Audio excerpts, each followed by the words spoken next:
Assalaamu calaykum.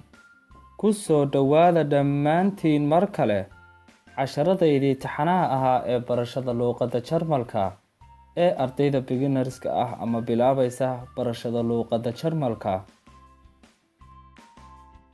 Lexion 20 casharkeena 20aad. Waxaynu ku baran doonaa casharkeena 20aad maxay yihiin possessive pronomen in nominative, magac u yaalada lahaanshaha ee xaaladda nominative-ka. Haddaba maxay yihiin amba muxuu yahay possessive pronomen? Possessive pronomen waxa afka Soomaaliga loo yaqaanaa magac u yaalada lahaanshaha. Tusaale ahaan, haddii aan anigu waxaan leeyahay waxan waa waxaygii, waxaasi waa wixiisii, waxani waa wixeenii, ayaa loo yaqaanaa possessive pronomenka. Casharkeenan ayaad si fiican ugu baran doontaan waxay yihiin possessive pronomenka. Nasiib wacan, casharkeena noo bilaabmaya.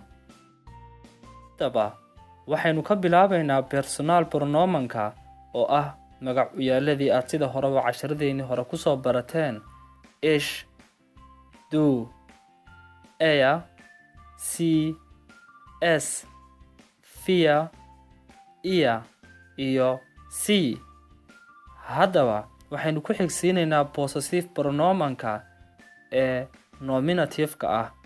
Haddaba wax alla wixii article-ka der iyo das qaata waxay yeelanayaan lahaanshiyaha mine, waxayga, dein, waxaaga, sein, isaga wixiisa, ihr, iyada wixeeda, sein, wixiisa, unser, inaga wixeena, euer, idinka wixiina, ihr, oo ah iyaduna idinka iyaga wixooda.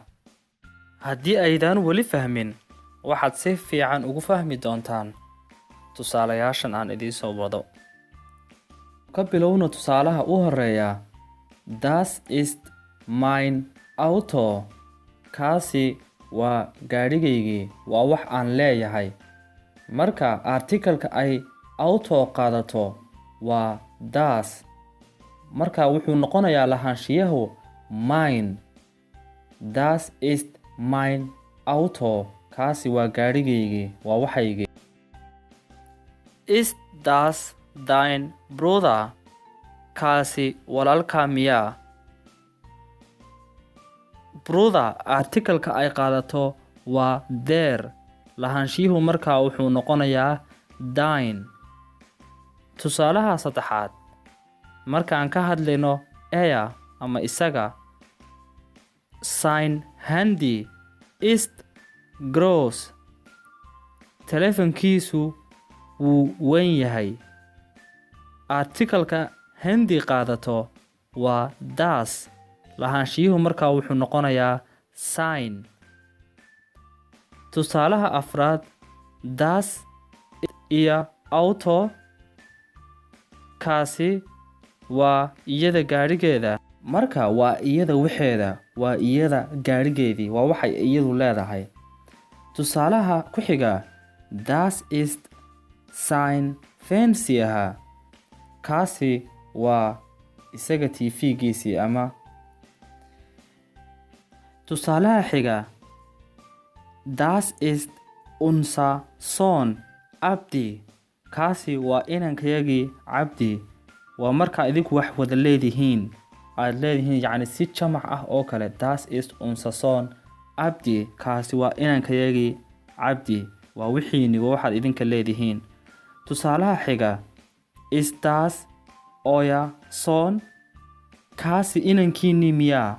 oo markuu qof kale idin weydiinayo oo kale. Tusaale ahaan, ist das euer Sohn? Kaasi inankiinii miyaa, yacni wixiinii miyaa? Tusaalaha u dambeeya. Ist das ihr Haus? Kaasi gurigooda miyaa, yacni waxoodii miyaa, ma iyaga iska leh? waxaan rajaynayaa in aad fahanteen possessive pronomanku waxay mar walba sheegaan waxaad adigu leedahay amba wax qof kale leeyahay amba wax ay dad kale leeyihiin. waxaynu ka soo hadalnay there iyo das. iminkana waxaynu ka hadlaynaa wax walboo qaata artikalka d amba noman walba oo qaata artikalka d. waxaynu ka bilaabaynaa pronomanka ish, do, er, sie, es, wir, ihr iyo sie. haddaba wax walba amba noman walba oo artikalka d qaata wuxuu noqonayaa amba yeelanayaa lahaanshiyaha meine waxayga, deine waxaaga, seine wixiisa, ihre wixeeda, seine wixiisa, unsere wixeenna, eure wixiina iyo ihre wuxooda. si aad si fiican ugu fahantaan aynu eegno tusaalayaashan. aynu ka bilowno tusaalaha u horeeya. meine Schwester heißt Fatima. walaashay magaceedu waa Fatima. artikalka ay qaadato Schwester waa dhadig, waa d, waxayna noqonaysaa lahaanshiyuhu meine. tusaalaha xiga. deine Katze ist klein. bisadiisu way yar tahay. artikalka ay qaadato Katze waa d, waxayna lahaanshiyuhu marka uu noqonayaa deine. marka aynu ka hadlayno isaga er wuxuu noqonayaa das ist seine Katze. taasi waa isaga bisadiisii, waa wixiisii, waa wuxuu isagu leeyahay. artikalka ay Katze qaadato waa d, waxayna noqonaysaa lahaanshiyuhu seine. tusaalaha xiga. iyada ihre Hose ist weiß. iyada surwaalkeedu waa caddaan. artikalka hoose qaato ama surwaalku waa d, waxayna noqonaysaa lahaanshiyuhu ihre. tusaalaha xiga. das ist seine Katze. taasi waa isaga bisadiisii. tusaalaha xiga. unsere Schwester kommt morgen.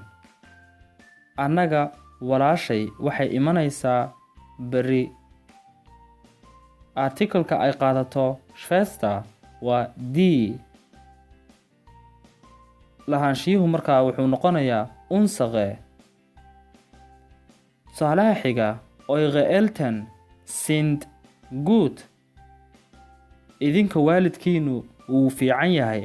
artikalka Eltern qaadato waa d, lahaanshiyuhu markaa wuxuu noqonayaa eure, yacni idinka. tusaalaha ugu dambeeya. das ist ihre Katze. waxaasi waa wuxoodii iyaga. taasi waa iyaga bisadoodii.